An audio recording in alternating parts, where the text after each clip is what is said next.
Welcome to Grief Silver Linings, and Other Shit with Courtney. and Lynn. We're going to take a different kind of look at grief and trauma and ways to cope. Ding, ding, ding. We hope you enjoy. Thank you.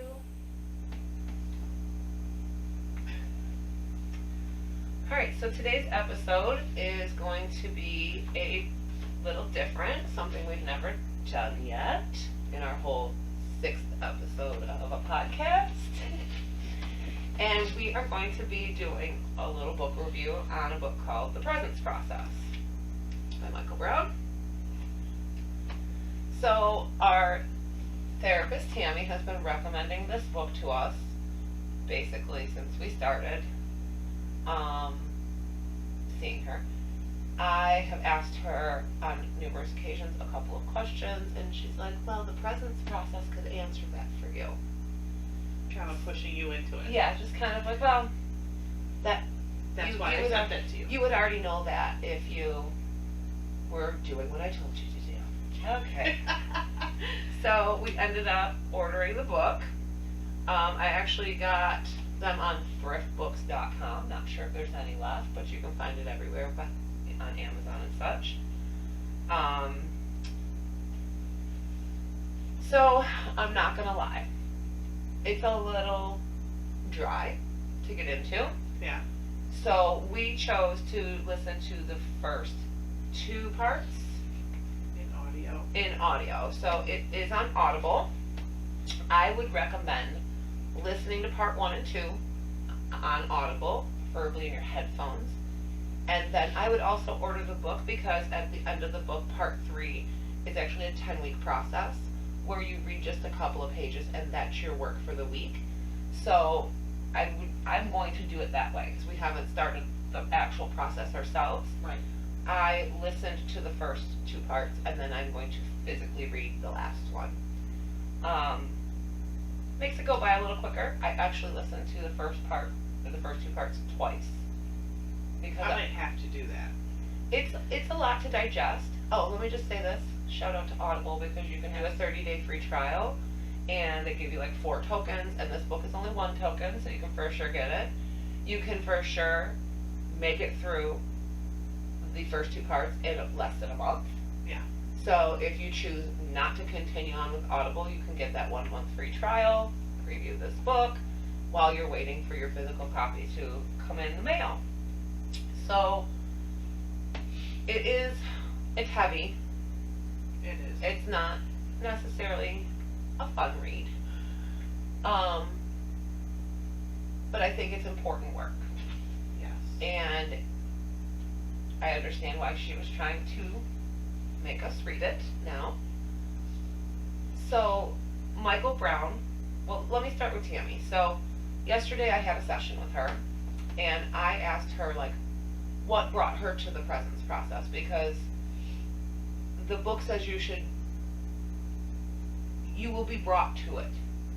Like, if you feel like it's time for this now, then you should do it. If in your heart you feel like you're just not ready for it, order it and let it sit on the shelf for a little bit. Like, wait till you're like, oh, I need something. So, I asked Tammy, like, what brought her to this. So, she told me that she has always been, is the word metaphysical? Like, she's always been what's commonly known as a hippie. She was always drawn to that way of life. So, she was definitely in a higher state of being. like, she was definitely searching for this kind of thing at an early age. She was always fascinated by, not necessarily like astrology or mediums, none of that, like energy, frequencies. She was drawn to that. So, but your soul is drawn when it should be, is kind of the thought process, if you are trying to tie it to a brain thought. Like, you'll be there when you're supposed to be there. So, she was already studying. she was already studying. Can't do that. Celestine prophecy?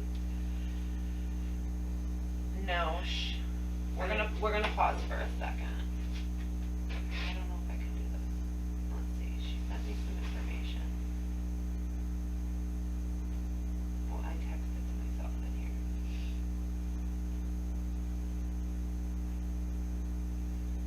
It says recording in process. Oh, it's still going? Hopefully. So you guys know that I am the Tech genius. this editor and all of that of this, so she was studying Eckhart Tolle and Dr. Richard Moss, and they have had different experiences, but also had like a grand experience of like separation. Like it was more instantaneously, it wasn't like a path, it was like a split. So she had been thinking to herself that she was going to pursue either putting something like this book together, because she'd been studying all these other people who clearly influenced a lot of this thinking, Right. or the universe needed to bring her something. And she came across this book. So she started using it in her teachings, but it was more because she was teaching the same thing, but this put it in a process. This put it into an order where she could send somebody home with something and they had work to do, and she could help facilitate and guide them through this process, but not have to exactly plant every idea in their head. Right. So Michael Brown, the story of this book and how it came to be fruition was, he was really suffering from a neurological disorder that had no cause and no cure. And what did he suffer for, like 9 years, I think? Yeah. He was seeing anybody. Now he's from South Africa, and not the continent, the country. And he had seen all kinds of neurologists, and he did the medical route first, where they were trying everything to figure out what was going on with him. And he felt like nobody could help him. And so he started going more of a shamanistic route. Not everybody's story ends up like this, but this is what this author had to go through to get to the point where he could convey the words. Because a lot of people have these experiences and don't have the words to explain it. And it took him quite a while of studying to be able to come to a place where he could understand it and explain it, and somebody else could understand it. Yeah. I So- can totally understand that, because I have a hard time trying to explain this. Right. So, I'm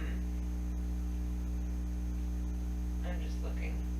Oh, it was called Horton's syndrome. I knew it started with an H, I couldn't Yeah. remember the name of it.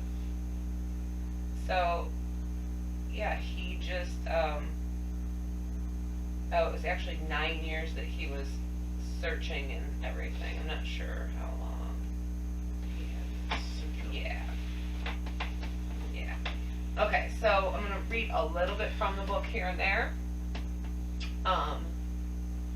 So they are talking about your present awareness.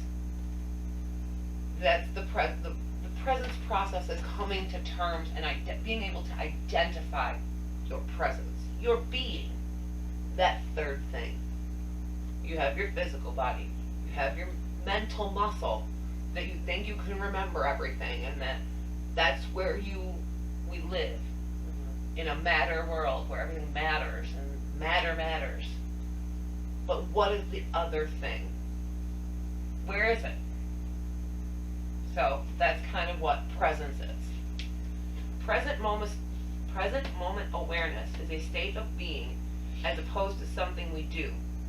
Therefore, it is easier to say what it is not than what it is. A reliable indicator that we have entered present moment awareness is that our life experience, no matter how it may appear outwardly, in any given moment, is infused inwardly with the resonance of deep gratitude. And this gratitude is not based or founded on comparison. So you're not, he says in the book, it's not about learning how to feel good. Right. It's about learning how to be better at feeling. Integrating feelings that are within you, that are attached and imprinted on your presence, on your soul, integrating them into your knowledge and your being and accepting them and honoring the bad times. Honoring you're not supposed to feel good all the times. When you don't feel good, you're supposed to sit in it, integrate it, get used to it, and let it go away. Yeah, everyone always tries just to run away from it or hide it. Yeah, it's about taking the mask off of that third thing, dropping that veil. The other thing I found useful on this page, we are continually directing our attention to a great tomorrow. We have forgotten how to allow ourselves an opportunity to arrive at a meaningful juncture today.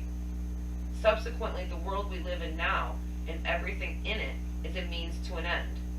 Living like this appears normal to us. It appears normal because we do not have access to another world experience that is qualitatively different to the one we are having right now. We do not have another experience to which we can compare our current one. So because we're always trying to compare in the world, comparing if today was a better day than yesterday, comparing if we have everything we need, we're constantly not living in the moment. You know, they say depression is thinking about the past and anxiety is the future. Right. How to be okay today. By living this way, we consistently leapfrog over the present moment. Even though the past is gone and cannot be altered, and the future has not yet come into being, we still choose to mentally occupy these illusory places rather than to fully enter and experience the moment we are always in.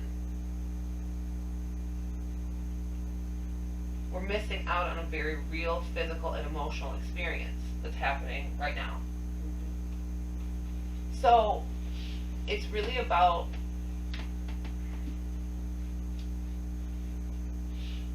now that takes me into another whole section of thought. Go with it. Okay, so you're a baby. Because some of you aren't going to believe that there's like this third thing. They're like, well, where is it? Riddle me this. If you're a baby and your mom sings you a lullaby, do you understand the words? Why does it soothe you? Why does your voice soothe your baby? They don't understand words. They don't understand, like, newborns. You know what I mean? I'm talking about, like, little babies. Why does that work? What is there? They don't talk. They don't walk. What is there? How do we nurture that thing? How do we integrate all of the things that have happened that we have not remembered? So, the other question, okay, so you're a baby and things happen all around you. You're there at birthday parties and graduation parties. You don't remember it, but you were there. What's that? Like, Where'd it go? where'd it go? Is it gone? No, it's not gone. Were you void of anything until you could remember? Right. That doesn't seem right. Were the situations you were in imprinted on that? Like, were there frequencies imprinted on that? Like, because you don't remember, you can't accept what happened back then, or like the influences you took from that. And like Michael Brown talks about a 7-year process, or the 7-year cycle. That, like, that first 7 years you're on Earth, you are accepting things in this way of frequency, of energy. Like, you just know you love your mother. You don't know what the word love means. You just feel it. You feel it. So then the second year, 7 years, is where they start to develop mentally. So that's why school kind of starts around 7, and, you know, highly, you know, pushing school. Right. Making you mentally prepared for the society we're in, the world we live in society, I say, because it's going to be different if you live in a jungle, like in a hut town. Like, they don't have that schooling. Like, things are going to be different there. But in this society, it's kind of like 7 to 14 is kind of when you get beat down. Yeah. And you realize that life sucks and there's nothing you can do about it, and blah, blah, blah, right? That's when all the mental chains come in, is 7 to 14. Doing this process is obviously going to take us a while, but I eventually am going to do an episode on how a parent doing this process can help their children. Because Okay. it makes me kind of sad that I didn't do this before. Like, my children were, I'm so sad that my one son's over 7. And, Well, I got one at 14, so I know. I'm like, here we go. right. So then they say 14 to 21 is when your physical body develops. Puberty, sexual partners, like, there's these chunks of time. Emotions. Emotions is the first chunk. It's a 0 to 7. Yeah, that's when you learn how to Yeah, emote. yeah. Like, that's when you're learning emotions and how to feel. Right. And then the next step is using your brain and your muscle, your mental muscle. And then the third one is the physical. Okay. So, Michael Brown in this book says that your emotional state has been imprinted before you can even remember. So you will keep experiencing these same repetitive situations that put you in the same emotional state because you haven't fully digested from back then. And it's clearly none of our faults. It's actually an agreement we all enter into when we came to this earth. But your parents, your caregivers, all imprint on you. And you don't have that memory. Another thing that they said about, like, the memory. Okay, so you remember everything. Your brain doesn't remember everything. Your presence remembers. So say you're working on a project and it's not going very well and you need to walk away. And you stop thinking about it. You start doing something else. And the answer comes in. That's your presence. That's your being. Your being knows everything it needs to know to survive this experience on Earth. But your mental muscle, your brain, has been shut off from that by society. And this work is about bringing that third place in your body into focus, being comfortable with it, integrating feelings that make you feel uncomfortable. Michael Brown says in this book, you can feel free to set the book down if it's making you highly uncomfortable, but know that the process isn't to make you feel great all the time. It's how to be okay with not feeling great all the time. Having mutual respect for all emotions and not placing one above the other. I know that sounds like crazy, right? Because why would you not put, like, happiness over, like, depression or sadness? But what the goal is to have integrated all of those past depressions and past, inflictions on your soul, coming to terms with them, embracing them, and being okay with them, and knowing that the next, time you're unhappy, it's situational, and it's not somewhere you're gonna stay. It's a temporary feeling. You don't live there. and it will pass, and like be grateful for it, because then you know what it's like to feel good. It's like you have to have the dark to know the light. Right. You have to know what all the feelings feel like to appreciate any of them. Let's see. So this process does include breath work. This is an important side note. No one can tell you that you're doing the process wrong. Now, someone can say, like Tammy has said, that like she can see that people don't connect with it. Okay, so like if you're not connecting with it, you can feel free to set it down. You'll be called to it when you're supposed to. But in general, everybody's experience is different. Nobody's experience is going to be wrong. Like it's all about growth. So if you can integrate and grow and it's different than somebody else's, that doesn't make yours wrong. Michael Brown talks about really confinement and containment. Don't tell everybody about what you're doing. And I know that sounds like weird, but people aren't going to always understand. We talk about things that are not mainstream, that are not what we're taught how to be or do or whatever. And you don't have to share personal growth for it to matter. It's not for everybody else, it's for you. It's for you.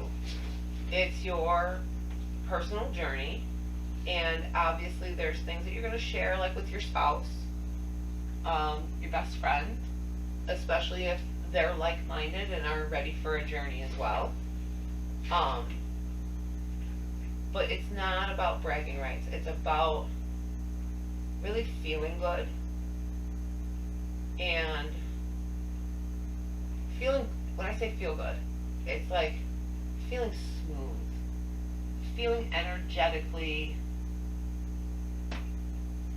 humming, like you're able to roll off the little things. You're not mad about the guy who cut you off in traffic, or, you know, the fact that, and it happens to everybody, and there's times where you get irritated, but like if you can sit into it, accept it, and move on, your life's happier. Like your life is more fulfilling, not happier. Right.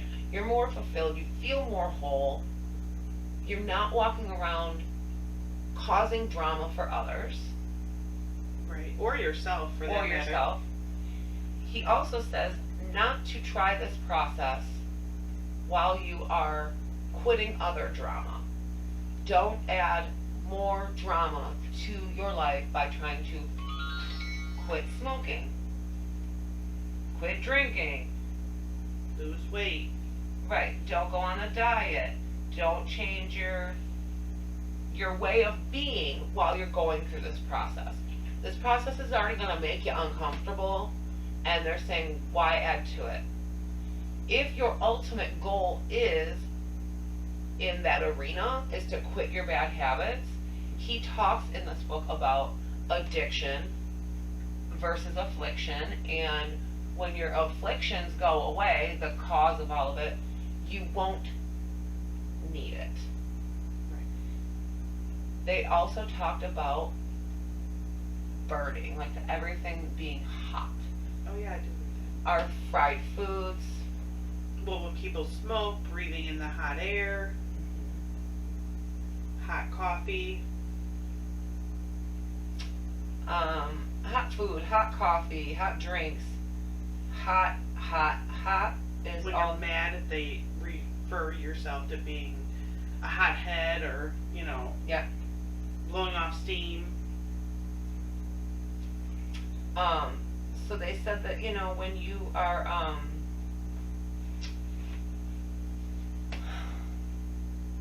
when you're doing certain things, it turns into something else. Like when you smoke a cigarette, it turns into like ammonia. And those things keep your pH balance out, and they also, like, not exactly sure how, like, they I just listened to this part on the way here. Okay, so you have a chart, like, you have charges and energy in your body, like, so they're saying that negative experiences are like a charge in there. Right. No. Like a charge in there. And basically, like, we feel like we need to burn it down from the inside because we're so uncomfortable with what's going on in there. Right.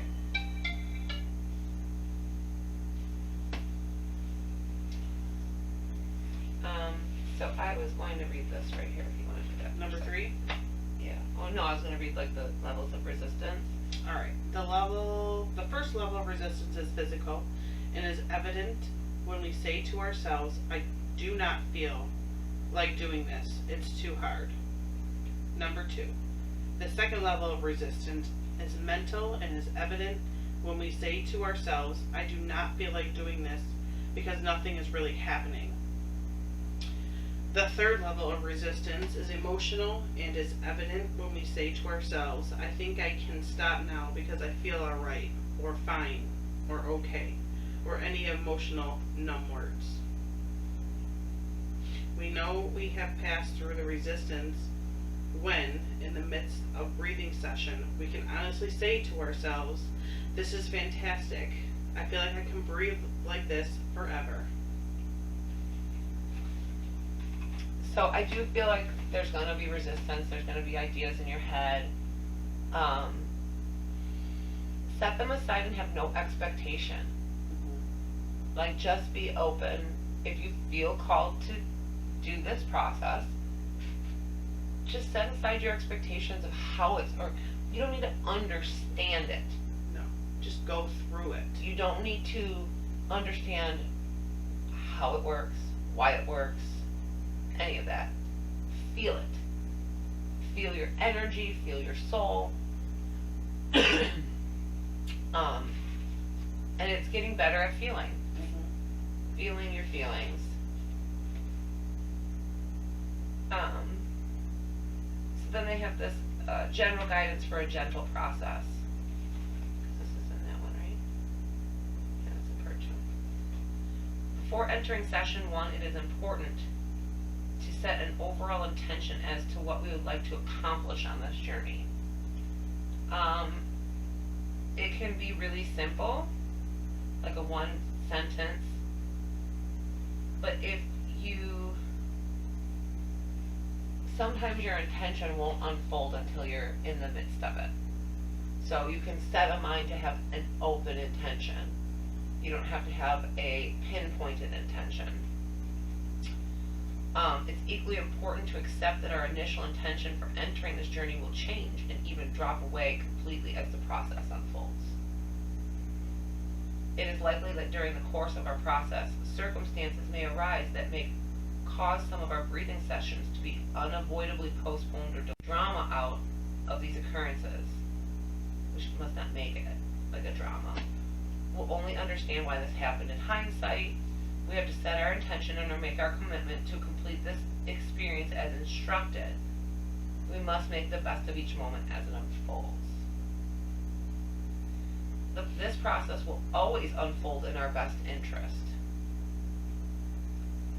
However, it is in our best interest to not always line up with a personal agenda. It says we do not want to push the river or assume that we know what is supposed to happen or how it's supposed to unfold. The process is not about trying. There is no one out there to acknowledge us, no one for us to impress, and no one to judge our process. There are also no reference points by which to compare our progress. By following the instructions to the best of our ability, we will automatically be delivered to where we really choose to be. We must complete this process to feel complete. It is best to dress comfortably in loose-fitting clothing whenever we attend our breathing exercises, and to attend to these in the same place throughout the process. Build yourself a meditation spot. Know where you're going to do it, even if you got to take it down every time you do it. Like our little in-studio here, we have to disassemble it and put it away until the next time, because we don't have space. So make yourself a nice little space. It is recommended that we do not attend our breathing exercises on an empty stomach or after a heavy meal. So be the right amount of full. It is highly recommended that we drink at least 1.5 liters of pure water a day throughout the process, because the presence process automatically stimulates detoxification. We should not drink too much liquid in the hour before breathing exercise. We are strongly advised to abstain from consuming medications that cause drowsiness before attending a breathing session. You don't want to fall asleep. No. It's too good to miss. Kind of like a massage. Be aware that as we move through this journey, our physical, mental, and emotional experiences will adjust as we begin to reestablish balance in the quality of our overall life experience. They also say that this is about learning how to respond instead of react. We react to people. This is more about responding in a, like when you send a response instead of a fly reaction, like you're, Right. it's more of a thoughtful. I know what you mean. I don't know how to explain it though. Right. A lot of this is easier to say what it is not. Right. Oh, this stopped recording. Or did it not? No. We're good. This is a real shiesty operation here. It's not the shit show. Right? What was it? The hot mess. Hot mess episode. episode.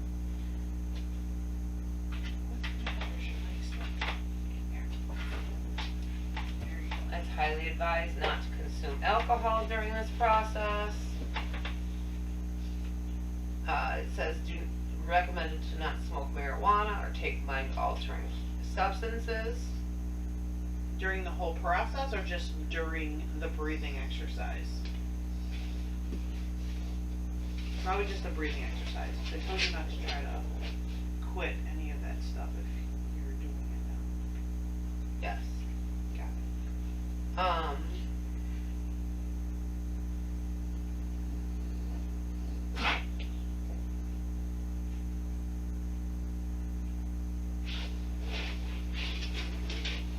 Your dog's cracked me up. The presence process excels at neutralizing addictions. All addictions are behaviors that are fueled unconsciously by the desire to sedate and control the discomfort of a negative charge in the emotional body. The presence process does not seek to control addictive behavior, as this is to tamper only with the effect. The presence process automatically accesses the suppressed emotional charge and gently releases it so that the underlying emotional discomfort, the cause of all addiction, is neutralized. The presence process puts forth that there is no such thing as an incurable addiction. We cannot on any level enter and enjoy this experience if we are doing it to please someone else. It often happens that even when we enter a process like this willingly, we still find ourselves resisting the prescribed tasks, just like children when they're given homework. This process is not homework, but it is the work required to get us home. Every facet and element of this process is deliberately designed from years of personal experience. The manner and structure in which the presence process is delivered is intended to support and navigate us so that maximum consequences are achieved in the most gentle manner possible. When we commit to this process, we must commit 100%. During this journey, our ego may decide to make changes to the way the process is being constructed. The ego may decide, for example, to change the wording in a particular presence activating statement, or not to read particular aspects of the process because it disagrees with the content. The ego may decide that we do not have to wield certain of the perceptual tools because we have already done stuff like this. The ego will attempt to make change to this material. Ego is always in the dark. I think It may think or believe it understands everything, yet in reality it knows nothing. Like any endeavor, the more we give ourselves, the more we will receive. We cannot control the consequences of this process, although we may most certainly attempt to. The ego is allergic to being present because the ego is a time-based identity.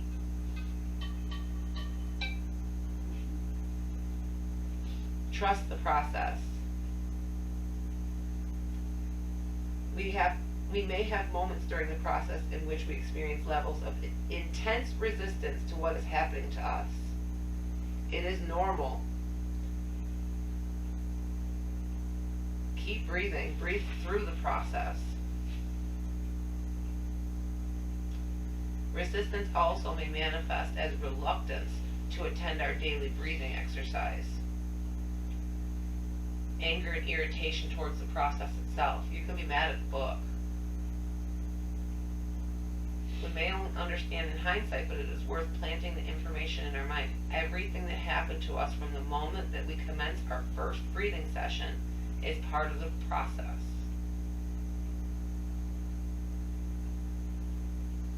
Remember that this is always a process. It begins when we commit to it, and it does not reach a notable point of completion until we have taken the entire ride.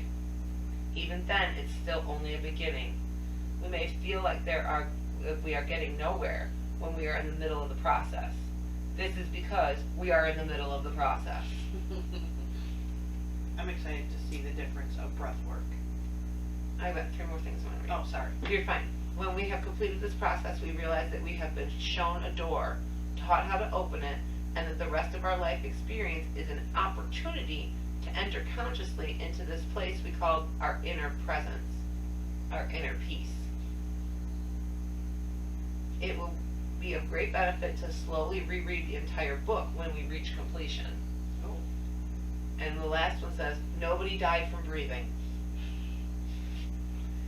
So it's really, I'm really excited to start it, especially after my breath work appointment yesterday. And I don't know if we're going to do an episode on every week.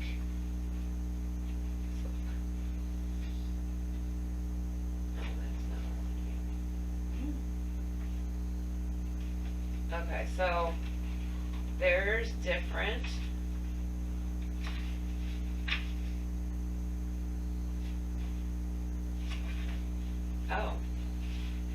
session 1. Let's see how long the sessions are. So session 1 is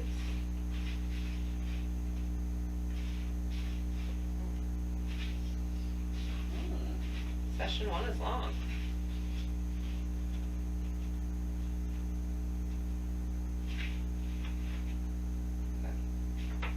So it's like 18 pages.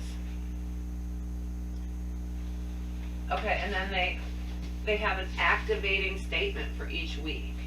So it's like a statement and a couple of pages that you're going to work on for a whole week. So I think that we will end up doing an episode each week, don't you? Yeah, I think that would be the best way to do it. And iterating. I know. Reiterating like how everything is going, and kind of reiterating some of Michael Brown's teachings about like be patient, don't get frustrated, keep doing it, kind of walking through the journey together. If you don't feel like you're ready for this at this time, that's fine, because once the whole series of our videos are completed and you got the book, maybe you'll feel like you're ready. It'll come to you when it's time. We definitely feel like the time is for us right now. We've been circling around doing it anyway. So now that I started to listen to the first 2 parts, I'm really excited to discover how I can integrate things that I don't remember into my being. Like, that's super fascinating to me, that you can have these imprints and you cannot remember them, and you can still make them a part of like the kids are driving me nuts. So we're gonna wrap this episode up, but we're really excited. I hope that you do decide to take this journey with us, and I hope that you found this interesting and helpful or intriguing, or if you found it ridiculous, please move on and wait till you have your moment where you don't find us so ridiculous. Thank you, and See you next time.